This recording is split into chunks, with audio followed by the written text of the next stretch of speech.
And I'm not sure if I was live a few seconds ago, but now I know I am, and I'll repeat that I'm Dr. Silber from the Infertility Center of St. Louis at St. Luke's Hospital in St. Louis, Missouri, and we do periodically Facebook Live sessions where we answer questions, any questions you might have, and talk about infertility. And we have a treat for you today. We have a patient that we took care of. It's like 7, 8 years ago, actually. And it's going to be quite a reunion, and Jennifer is going to talk to you. And we may have another one coming on, too, before the 30 minutes is up. But I'd like to start out just by making an opening little comment. You know, so many patients come to me, to our clinic, after they've been elsewhere and talk about how they were treated like it was a factory, like they were cattle in a factory, and really no personal communication, no direct communication, and they were kind of lost in the chaos. It was very upsetting because infertility is very stressful. And I just think, how many times have you tried to call your doctor's office and you hear a robot answering service, a computer saying, if you would like to talk to a nurse, please press 1. If you'd like to get your prescription refilled, press 2. If you'd like insurance information, press 3. And, 6 different options. And then when you press one of those options, the robot says to you, we are very, very interested in your call, and we really care about you. But right now, all our operators are busy. And so will you please hold on, and we'll get back to you just as soon as we can. But we care about your call, so please hold on. And then you're on listening to some terrible music for 30 seconds to a minute. And then that automatic voice comes on again and says, please continue to hold on because we really care about your call. It's very important to us. But if you'll hold on, someone will reach you as soon as an available operator is ready. And you wait again, and you're listening to that terrible music. And quite seriously, it's 5 minutes or 10 minutes of this. And meanwhile, your blood pressure is going up. It's very, very frustrating. And you might or might not finally get someone to answer who doesn't have any idea who you are. And you tell them what your problem is. And they say, well, I'm not really familiar with that. So hold on, and I'll get someone who is. And then again, you're holding on for another 5 minutes. But at least you talk to a human being. So, Jennifer, I'll ask you. Jennifer's was our patient 6 or 7 or 8 years ago. This is a great reunion. She looks very happy, and she just volunteered to do this. And what was your experience when you first called us? It was great. I surprisingly got a human being on the phone right out of the gate. I spoke to a very nice person on the phone who was able to schedule me fairly quickly. I think it was within a month, I want to say.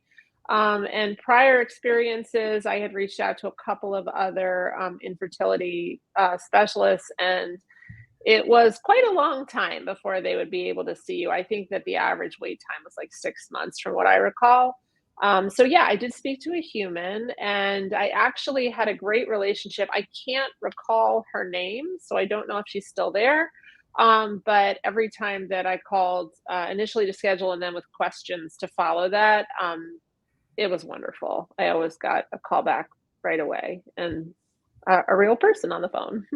Well, I'm glad to hear you say that, because one of the things that is very important for infertility patients is there's so much stress and worry. Your whole feeling of your life's future, everything that you care about, passing on yourself to the next generation, is hanging on this thing. You're listening to a robot, and this robot tells you how much it cares about you. And the hypocrisy of that just can be so miserable. But then tell us about your story. I mean, my gosh, you first came to us, you were like 43 years old, and we told you about the problem with older eggs. And this is a classic modern story. The majority of patients nowadays in a fertility center are well over 35, over 40, and you have a happy story. So tell us whatever you want to tell us about it. Yeah, so I had been to a couple other, as I mentioned, I had been to other fertility clinics before finding you. And I was basically just told, it's really not looking good and there's not really anything that we can do. And you can try and we're willing to try, but they were pretty much discouraging me. So I started to do a little research and I discovered mini IVF. And then upon learning more about mini IVF, I discovered you, Dr. Silber, because you were pioneering that technique. So my first thought was, let me go and speak to him and see if this is an option for me. And I remember you giving the analysis, or somebody gave me an analysis in case most people are saying, well, what is mini IVF? It's less medication. You're basically trying to cultivate fewer, and I'm not the scientist here, you're the doctor, so hopefully you can confirm or deny what I know, but that you're cultivating fewer, better quality eggs and shaking the apple tree. And instead of having all of these low quality eggs fall to the ground, you're looking for less medication and better quality eggs. So I came initially to discuss that option. And after having some blood work, you told me that it certainly was possible for me to do mini IVF, but not that there wasn't a high likelihood that I would have success. And given that, as we all know, IVF is an expensive endeavor, I had only so much resources that I could devote to it. I was going to be paying all of this out of pocket. So you had mentioned to me the idea of doing donor IVF. And interestingly enough, my best friend had also done donor IVF. Donor IVF being IVF using donor eggs. So you mentioned that and you said basically you'll have a baby. If you choose to go that option, you will have a child. And you talked a little bit about nature versus nurture. And I went home and thought about it. I had to sit and think, oh, what does this mean? And how am I going to feel about this? And what's this journey going to be like? So I sat on it for a minute and I decided, you know what? My friend I have two friends. I was a former dancer. So a lot of us waited until our career was complete. Sorry, dinner's ready. We waited for our career to finish before we started having children. So I had two friends that had been through the donor IVF journey, and both of them had, wonderful experiences. So I decided that I did want a child, and if that was the way to do it, that's what I was going to do. And I proceeded with donor IVF. You had I think you recommended different databases in which to find a donor match, and it took me quite a while. That was the only frustrating part of my experience, which actually had nothing to do with the Infertility Center of St. Louis. It had completely to do with a different agency in which I was finding the eggs. But eventually I did find the right match, and we were successful. The two embryos were implanted, and I got pregnant on the first try. I now have a 6-year-old daughter, and I know that there's a lot of feelings and thoughts about donor eggs, but what I can say for myself and my journey is that if I could go back and restore my own eggs so that they were usable and change history, I would still choose the path that I took. I love my child so much, and I would change nothing about my situation, and I would change nothing about my choice. That's just absolutely fascinating, and I'm sure people will want to hear about this. So it's really your baby, even though it was a donor egg. And how did you know that would be the case? I mean, this is always the case. We've done this since 1986 for women that have run out of eggs. And I know everybody wants their own eggs, but when you can't have your own eggs, we've never had an unhappy case with someone that had to resort to donor eggs. How did you know weren't you a little afraid? How did you know this would be the right path? I didn't. I didn't know that it would be the right path. I knew that I wanted a child, and I knew that I had friends who had success with that method, but I didn't know how I was going to feel. I stepped into it with an open mind. I had studied a little bit about epigenetics, so I did understand a little bit that actually a donor child has three parents instead of two, and that there would be influence from my body. It would influence how the genes would present. I'd read about horses and like donkeys, a donkey embryo implanted in a horse, and that when the donkey embryo was born, it actually looked like a horse, not a donkey, which I found kind of fascinating. um, so I was interested in that aspect of it, the scientific aspect of it.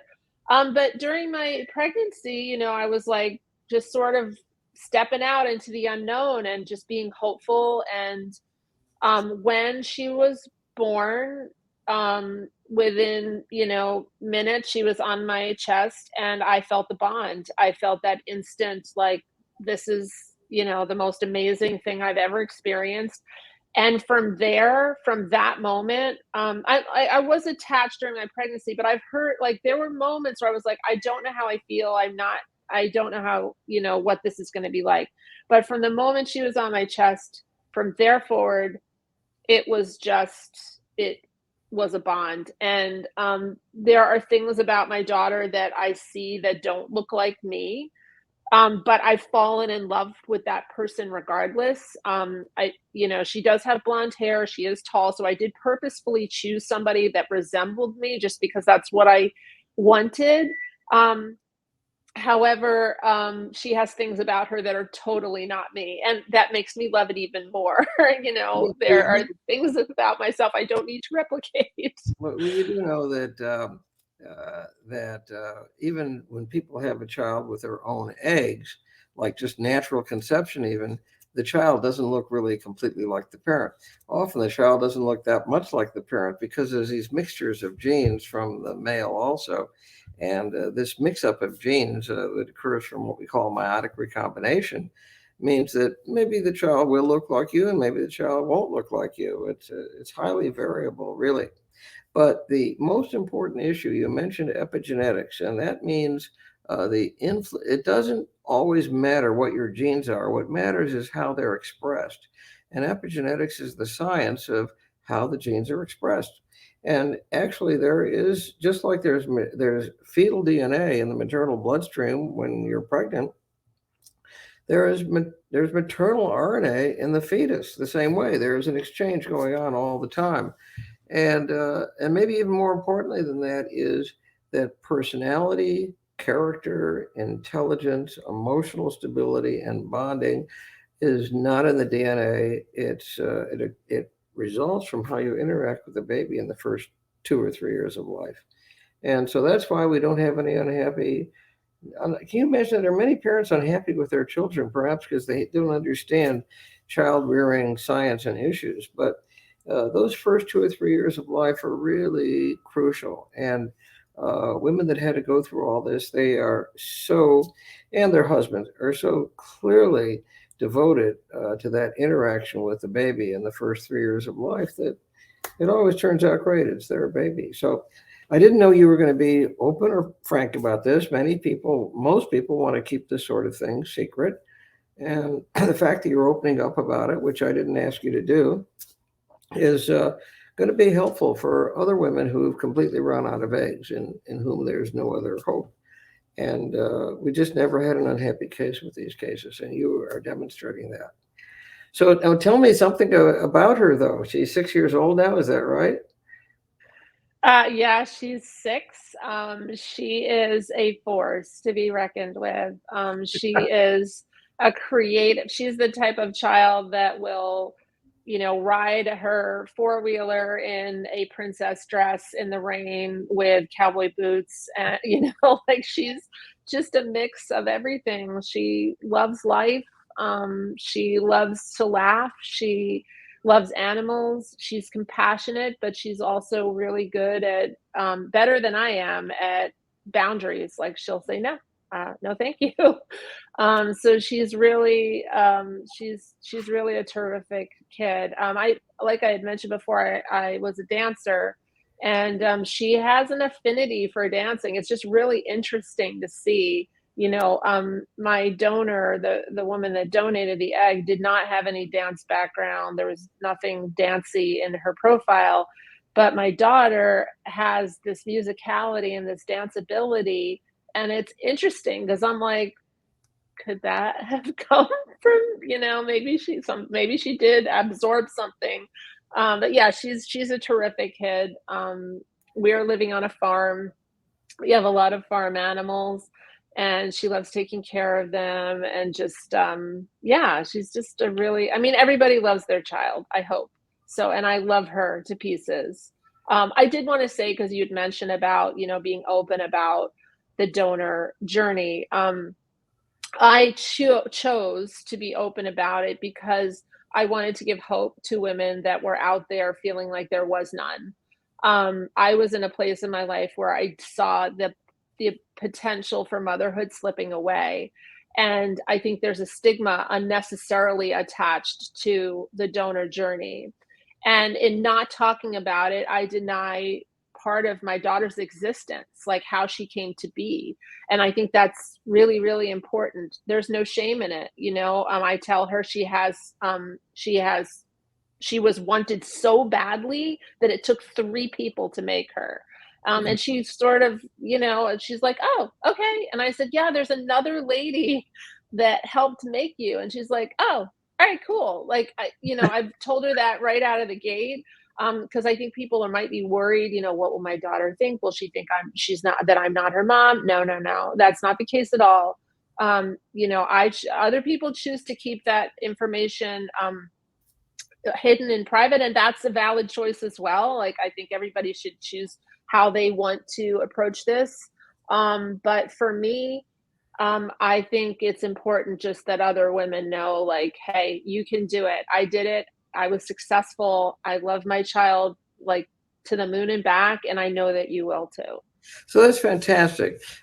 Even though you were open from the very beginning, unlike the fear that many couples would have, there's been no stigma whatsoever. It's just natural. In your community, your neighbors, your friends, no one makes anything of it. Is that right? So mostly. There you know what, people I could say, my dad used to have this saying, opinions are like, everybody has one and they all stink. So, I won't, so there are certainly people that might have thoughts and feelings about the choices that I made, but but to be honest, like, if somebody had a choice or a feeling about it, it doesn't really matter to me. That's their opinion, and they can hold on to that, and they can, feel that way, because you may come across people that have feelings about your choice to go with a donor egg. I had them before I knew what it was about. I was like, "Ooh, isn't that sort of like your husband had a child with another woman?" And that, like, I know there's a lot of thoughts and feelings about it, but once you experience it, it gives you perspective that is much different than when you're looking at it from the outside. So I have patience with people around me that don't understand it. I try to help them understand it by educating them. I try to be an advocate to other people that have had the same journey that I have. And if somebody has questions about it, I answer it honestly. And if they come back to me with anything other than, inquisitiveness or support, then I just don't discuss it with them again. And I let them have their feelings. That's all you Well, can really do. well, this issue of adopted children looking for their genetic parents, that only happens with children whose adoptive parents weren't adequately counseled, and they had a funny feeling, well, it isn't really our child, but we'll take good care of the child. And those feelings subconsciously are transmitted to the baby as the baby grows up, and the baby feels there's something different, uh, because the parents themselves don't tend to think, well, this, in many cases, not all cases of adoption, it's not our child, but it's okay. I mean, we love him. but that comes across to the child in unspoken ways. And those are the kids that want to look for their genetic parents. But most adoptive kids, if their parents didn't have that feeling, if they just regarded the baby from day one as their baby, they know they're adopted, but they could care less. They have absolutely zero interest in finding their genetic origin. Zero interest whatsoever. It's a non-event. Steve Jobs, who had a great family, refers to his parents, his genetic parents, as sperm and egg donors. He doesn't refer to them as his genetic parents. His parents are his adoptive parents. It's in his biography. And but you have an advantage, though, with donor eggs in that you carry the baby, and there's just never a problem. It's the husband's sperm, but you carry the baby and you bond with it from day one, and there's just never a problem with donor eggs with feeling it's my baby. So you have an advantage with donor eggs as opposed to just adopting a baby. Yeah, that is very true. Going through the experience of pregnancy, having, the baby grow with you and be a part of you. She was just always a part of me. I never thought any differently of it. And if she has questions, the way that I know that not all donor situations are the same. But for my circumstance, it was an anonymous donor. So I actually don't have any information about the individual. I don't even know her real name. So if my daughter has questions about the person, I can only share as much as I know. We do now have technological advances with like ancestry DNA and, different ways for you to find out more information about your genetic history. So if she wants to do that option, I will support her in it as well. And if she should ever find siblings, perhaps, half siblings, I'll support her in seeking them out, and I'll, be happy to help her in any way that I can, because her love or interest in another individual doesn't diminish anything that I have with her. It only expands. It means that there's another person out there, that could love my daughter, which to me is a win. So. Well, you are really fantastic, Jennifer. Really appreciate your explaining all this. It's really fantastic. I will want to say one more thing is that according to the law, it's very clear the intended parent is the parent. So there's never any legal question about who the parent is. And you don't need to go through an adoption agency. You don't need to go through a rigorous agency approach. It's your baby, and that's it. And the law recognizes that it's your baby, and the law could care less where the eggs came from. So it's great. You're just a fantastic human being, and I can understand how your daughter would be a fantastic human being. And it's really, really cool that she loves to dance and she's musical, just like you are, even though the donor had nothing like that in her pedigree. That's really, really cool. Everybody's going to be glad to hear that. So normally, Jennifer, I answer questions from people that might be in the chat, and I want to give time for that. And there may even be another patient that wants to say something. I don't know. So let me just ask the technical director, Tony, is there another patient on, or do we have questions? Yes, Dr. Silber. Paula is in the waiting room here. So yes. Let's talk to Paula then. Let's hear her story. Hello. Hi, Paula. Hello. Wow, it's been a long time, 2015. So it's been 8 years, really. It has been. It's been a long time, and just enjoying the blessing of having my son as a result of working with you. Right. Now, just so we make it clear, this was actually your egg at age 42, right? That is correct. And you went through some transfers where you didn't get pregnant, so that could have been very discouraging. It was my gynecologist, after having an ectopic pregnancy, recommended that I go through some testing. And so we did. And so from there, the decision was made to pursue fertility treatments. And the first place that I went, I'm not sure why that particular doctor was in the field that he was in, because he really did not extend any compassion, it was as though he wasn't dealing with humans that have feelings. And so it, it was not a good experience, but we did have an unsuccessful transfer with that clinic. And then we transferred to it. And we went to that one initially because it was close to home. And then we ventured a little bit further to a different clinic that was a little bit further from home. And thank goodness that doctor did have compassion, but another unsuccessful transfer. And then a friend of mine who had been through the IVF process, she said, have you ever thought about doing some research on advanced maternal age? So I did. And that's how I found you online. And started learning about the mini IVF process. And I'm pretty sure from the point that I contacted your office, my husband and I were in for our initial consultation in less than 30 days. Fantastic. That's great. Because if we make you wait too long, then we're doing you a medical harm, because that makes your age get older and older, really. So we have to see you right away. Right. And so when we, I just really felt deep in my soul that I would definitely have a child using my own eggs. And I had not been given a great deal of hope at other clinics, but I just really felt like that was the direction that my life would take.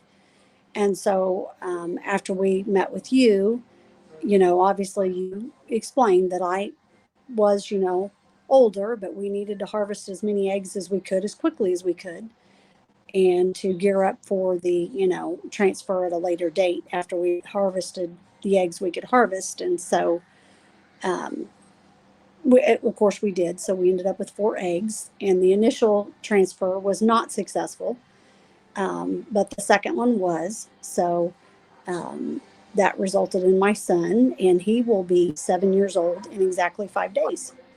Wow. So tell me, well, first place, it's really cool because you had older eggs, you stuck with it despite many disappointments, and finally we had a bingo, and this was the 42-year-old eggs, and you have a son. So let's hear something about him.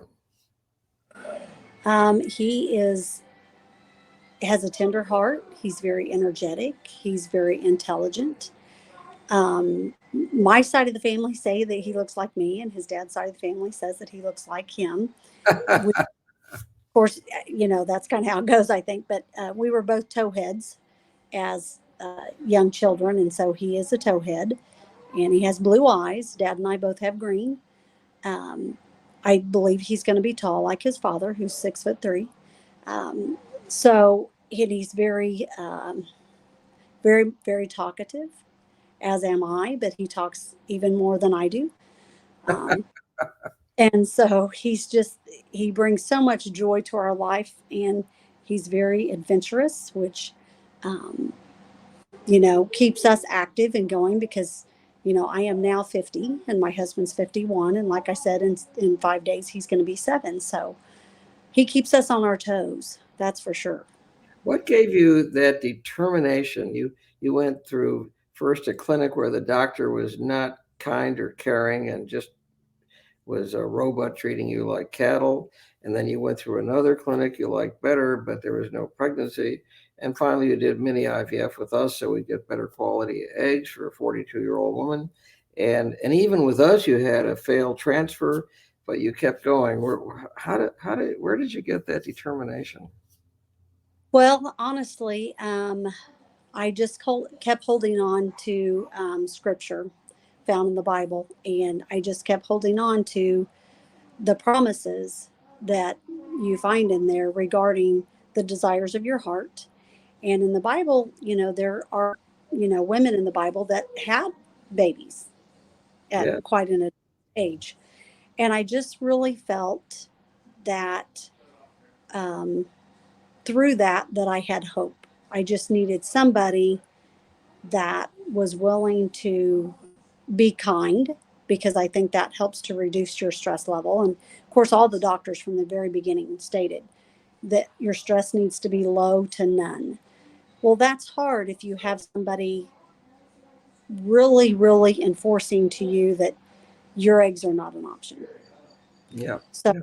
I needed somebody that was on board with my thinking, in that they might be an option, they might not, but let's try. And that's what you gave me was, I can't guarantee this because your eggs, the quality and quantity are low related to your age.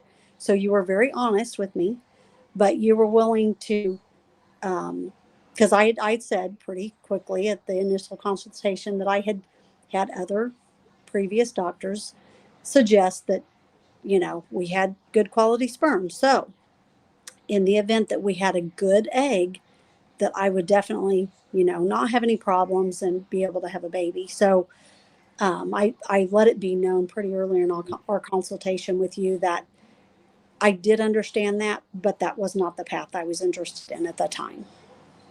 Wow. So I'm kind of thrilled to hear you say that. So it was really what kept you going, aside from your trust in God, was that you felt that we reduced your stress, and you just knew we were honest about what the path is you had to take. So I'm really, really touched by that statement. Yes, that is correct. I just needed somebody that I felt like was on the same team that I was on, but yet, I'm a pretty straightforward person and I appreciate transparency. And I felt like, you did kind of tell me that, the odds were not necessarily in my favor. But if that's the path I wanted, you supported that decision. And, we would try that path. And if we needed to discuss other options down the road, then we could do that. And so you didn't dismiss my desire and the path I was choosing. You listened and you were agreeable to try that path and go from there. Well, So I'm it my faith in God, it gave me hope that I had a doctor that was willing to seek those options. And if you have, some faith in your doctor as well, that does a whole lot for your spirit and reduces your stress. And so the combination of, ultimately my faith in God and then having a doctor that I felt like had some viable options, I felt like just opened the door for the opportunity for the. Well, Paula, I'm really excited to hear that and that you share that with us. And it's a thrill to see you 8 years later with a 7-year-old. Often I don't get to see the patients and get the follow up on their kids, and to get this follow up from you directly is really a thrill for me. And I'm sure you're an inspiration to so many people that are still on their journey to have a family.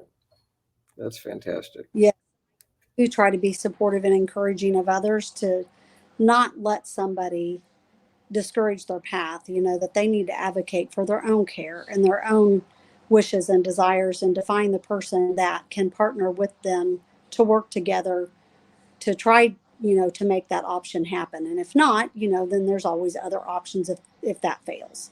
And I don't know if you heard the first part of my little introduction tonight, but when you called, you didn't get a robot saying, "We really care about your call. If you want to talk about insurance, press 1. If you want to talk to renewing a prescription, press 2, all the way up to pressing 10. And finally, it says, so when you press whatever you want, it says, now we're going to put you on hold, but understand that your call is very important to us." And it's just a robot talking to you, and you have to listen to that terrible music, and you're on hold for 10 minutes. And they keep coming back every minute saying, "Please realize that your call is very important to us, but you stay on hold." And then someone answers the phone that has no idea who you are or what you want. You didn't experience that. No, I did not. I worked with a lady, and I'm not sure if she's still with your office or not, but her name was Dusty. And no matter where my emotions were at when I would call her, she was always very calming and very reassuring, which also helps in keeping the stress low. And we did 2 retrievals with you, and the first one yielded only 1 egg, and the second one 3. But I was very nervous, obviously, with that first one because I'd never been through this, so I did not know what to expect.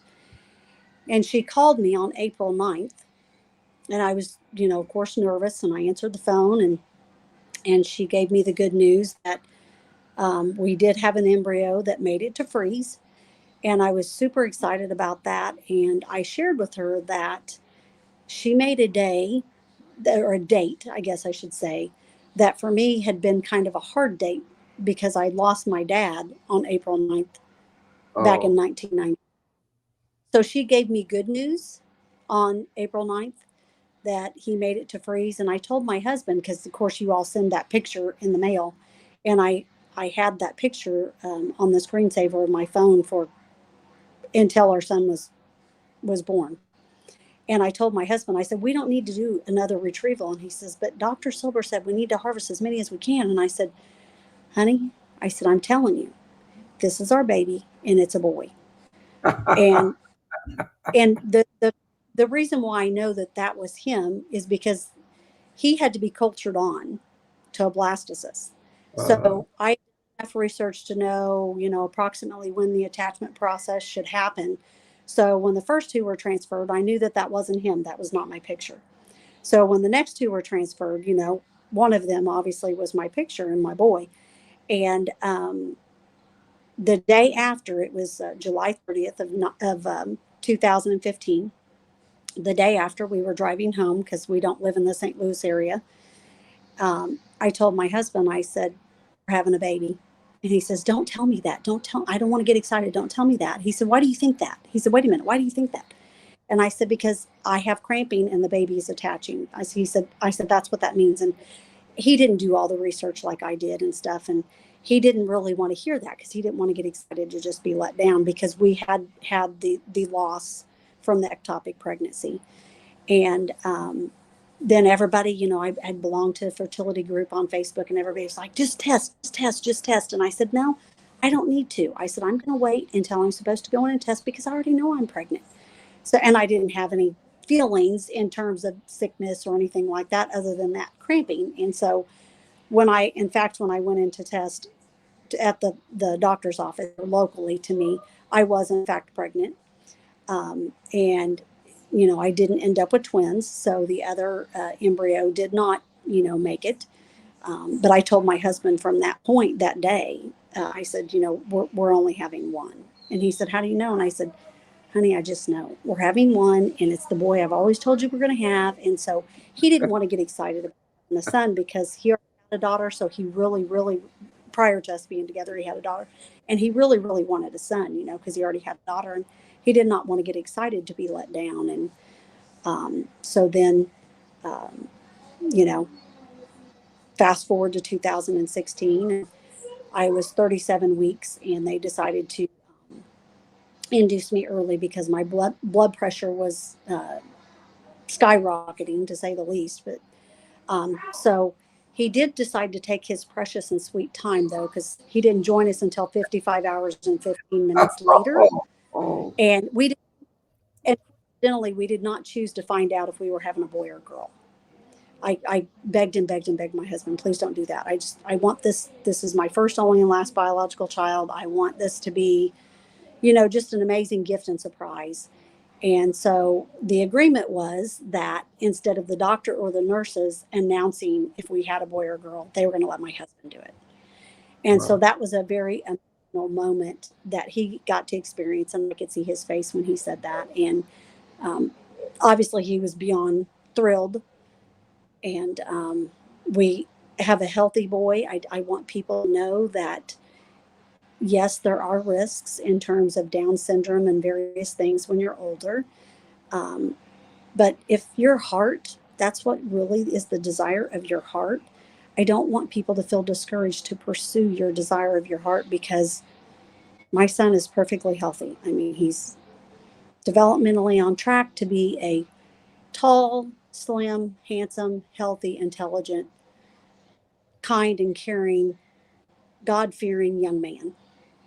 And I know from talking to you and thousands of others my patients that as much as you have so many goals in life to achieve, the most important one, because that's the next generation, that's your eternity, is your offspring, your child, and you have that. So, and I think you're a fantastic family. I really appreciate knowing you and being part of your family.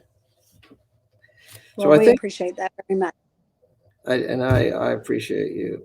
So I think, Direct Tony, I think our time is probably up. Is that right? It's about 45 minutes.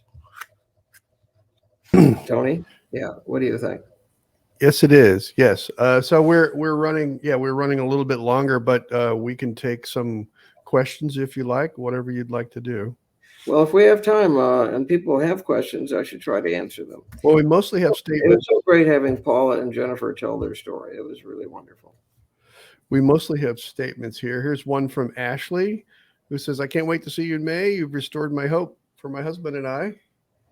Great. Thanks to hear from you, Ashley. I'm looking forward to May also. I'm looking forward to seeing you and your husband. That'll be great. And then one from Lori. Oh my gosh. That goes way back. You can read that. Wow. Yeah, so good to see you, Dr. Silber. You never changed. Fred and I are grandparents of 5 beautiful blessings. You played such a huge role in our lives. Well, Lori and Fred, they were absolutely pioneers. They were actually the second case of congenital absence of the vas where we did sperm retrieval and IVF with. And we really changed the world with that approach, but we needed a few, you might call them guinea pigs, and Lori was one of them and had a great result. They're a beautiful family, by the way. They live in Colorado, and they actually turn out to be very good friends of ours, the Grennies. And it's so exciting. It's been so long, Lori. I think it was back in, I don't remember, was it 1990 or it was or 1988, but it was a long time ago and you were really a pioneer. So great to hear from you. And another statement from Laura. She says, "Paula, thank you for encouraging testimony story. It gave me hope." So that one's directed to Paula. That's great. And then we have one from Lauren. She says, "Thank you, Dr. Silber." And then she also says, "You are a legend." Yeah, thank you very much. I'm known as, they introduced me when I give talks in Japan as the legend. And when I give talks in China, they introduce me as the wizard. And in Mexico, they call me the Godfather. So I've been around for a long time, and I'm still young at 81. I swim a mile every day, and I'm in great shape. And God's been good to allow me to keep my brain intact. And so that's why I'm able to attain a appellation of legend. Thank you, Laura. So we can finish up like that, Dr. Silber. Okay, that's great. It's been a pleasure. I'll just remind everyone, I'm Dr. Sherman Silber from the Infertility Center of St. Louis at St. Luke's Hospital. And you can either call us and we'll be glad to do and you'll get a human being on the phone that will answer you immediately and you won't be put on hold. And they'll give you an appointment right away for a free Zoom consult, one-on-one. Or you can just write to www.infertile.com. You'll be called back right away, again, by a human being, not by a robot. Your appointments will not be reaffirmed or confirmed with a robot. They'll be confirmed by a human being, a wonderful, warm human being. And we look forward to hearing from you directly. And of course, we look forward to the next Facebook Live.